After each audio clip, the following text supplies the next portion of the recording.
Yeah, so I was carrying on about Livingstone saying we have to replace selling people with selling goods. We must have proper trade, and therefore slavery will be at an end, because there were slave raiders with rifles who could just overmaster anyone who tried to resist them.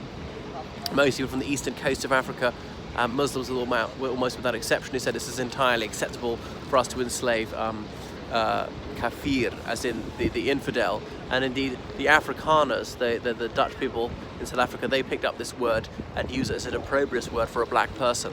Originally it's Arabic. I mean, so I think someone doesn't believe in Islam. So he tried to stop that, but he didn't actually take up arms against them. Perhaps surprising the slavers didn't kill him. And then he hadn't been heard of for years, but he was being lionized back in this country, and the newspapers were full of his exploits.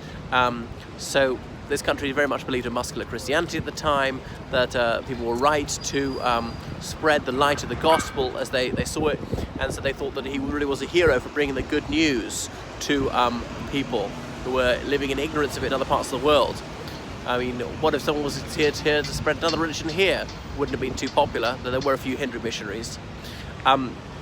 Anyway, Henry Morton Stanley, an American newspaperman, went to Africa to try and find Livingstone. Livingstone hadn't been heard of for ages. So he landed in Tanzania, as we now call it, and he teamed up with Tipu Tip, who was an Arab slaver on the east coast of Africa, because he had the contacts, he had the bearers, and he had the armed men to escort him.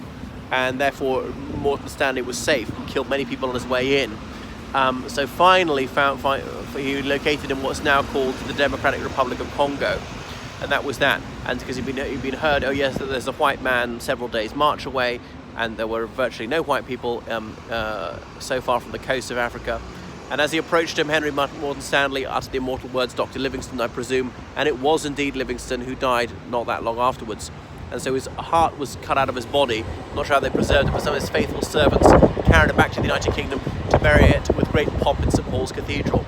So that was the end of Livingstone. But Henry Morton Stanley lived on, returned to this country, been born in Wales, was later elected a Liberal Unionist Member of Parliament, and indeed had a house very close to Parliament. Not an entirely good man, Morton Stanley. I know he had a very difficult upbringing, born outside of wedlock in a time when that was an immense impediment to anyone's advancement. And it moved to the United States just before the American Civil War, serving the Confederate Army, and was pro-slavery.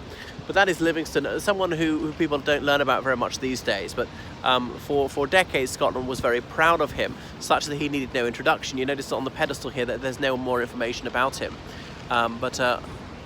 So sadly, his memory is largely forgotten these days. People would have a more mixed view of him now, saying he was the vanguard of imperialism, and imperialism is obviously widely execrated these days. All right, that's enough from Edinburgh, the capital of North Britain. I shall switch it off. Goodbye from the Athens of the North.